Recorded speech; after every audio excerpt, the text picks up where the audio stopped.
वसमत तालुक्यातील करंजाळा ग्रामपंचायत अंतर्गत बाराशिव येथे वसाहत असलेल्या 700 ते 8 संख्या वस्ती असलेल्या वस्तीमध्ये मागील कित्येक वर्षात स्मशानभूमीचा जो आहे तो प्रश्न प्रलंबित आहे। सिद्धार्थ जाधव हे ग्रामपंचायतचे सदस्य आहेत। 5 ते 7 वर्षापासून या स्मशानभूमीच्या प्रश्नासाठी अनेक कार्यालयाच्या खेटे घेत आहेत।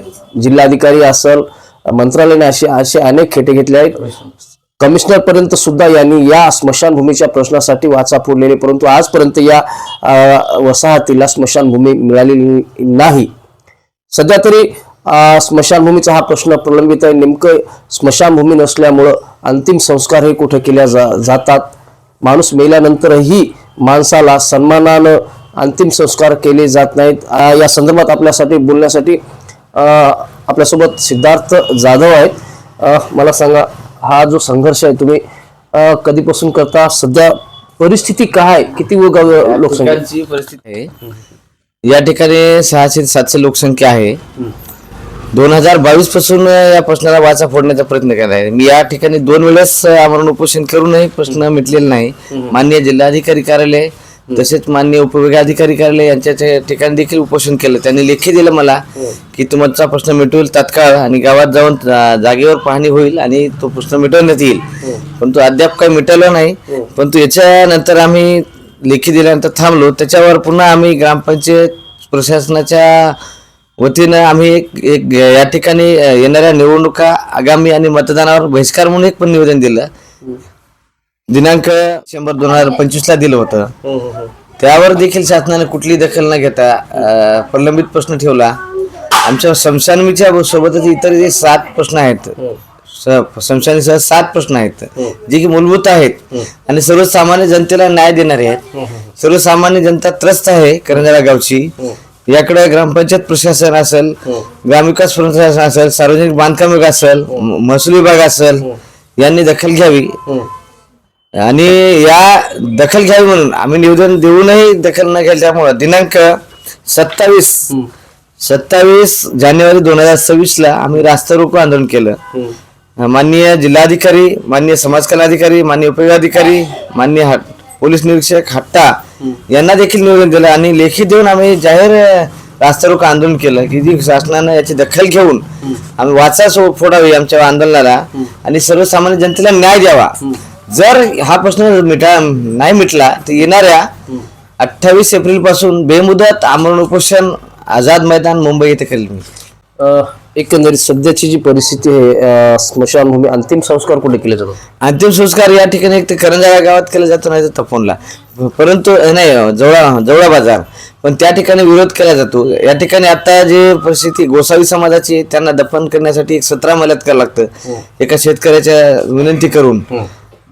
या ठिकाणी स्मशानभूमीसाठी जागा माझ्याकडे पूर्वाजी टोपाजी राऊत हे वैयक्तिक जागा 60 बाय 30 देण्यास तयार आहेत आणि 12 गावच्या सीमेवर हे गाव जमलेलं आहे। या ठिकाणी रांजाळा आणि करंजाळा जे शिव आहे ती शिव संपादित करावी।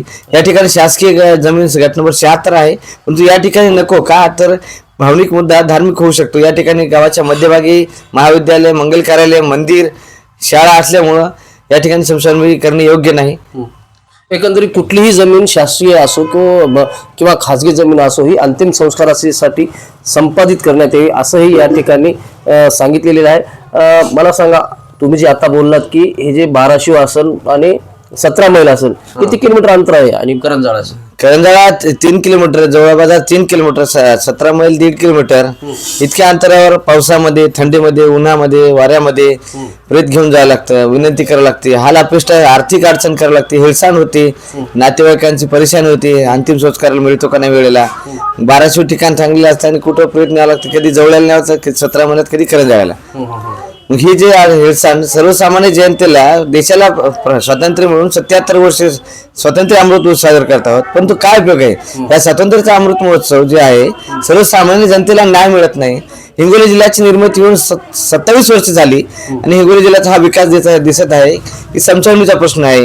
या ठिकाणी करंजाळा गावाला जाणारा रस्ता आहे, गावामध्ये पूर परिस्थिती निर्माण होते, गावात पूल नाहीत, दलित वस्तीला अपूर्ण रस्ता आहे, रिंग रोडची गरज आहे.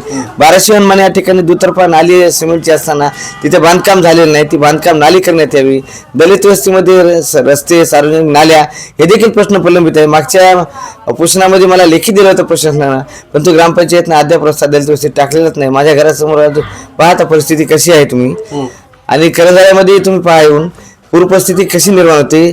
या वर्षी सप्टेंबर महिन्यामध्ये पूर परिस्थिती अशी निर्माण, तपोनचा एक व्यक्ती त्या पुरामध्ये वाहून गेला होता, वाचला तो अनावधानाने.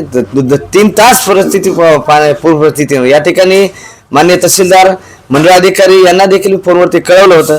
त्यांनी येऊन पाहणी करतो म्हणले, तलाठी पाहणी करतो म्हणले, आले नाही. आणि गावाला जी शेतकऱ्यांना आर्थिक मदत पण केलेली नाही. जास्तीची मदत व्हायला पाहिजे ती कमी प्रमाणात झाली. अशी परिस्थिती या गावामध्ये निर्माण व्हावी. प्रशासनाने याकडे दखल घ्यावी ही शासनास माझी विनंती आहे. जय भीम, जय भारत, जय हिंद.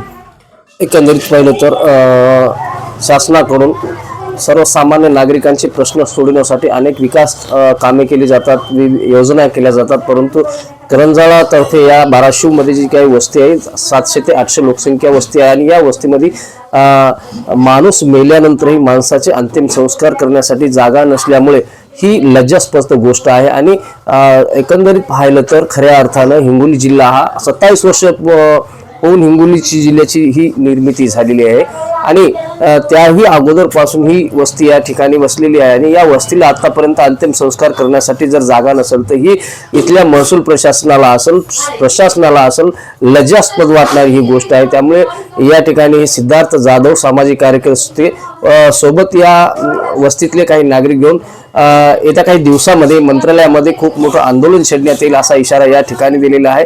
त्यामुळे नक्कीच या आंदोलनाकडे प्रशासन लक्ष देऊन या ठिकाणी जे काही स्मशानभूमीचा प्रश्न आहे प्रलंबित तो सोडवण्यात येईल का हे पाहणं आता तितकंच महत्त्वाचं ठरणार आहे.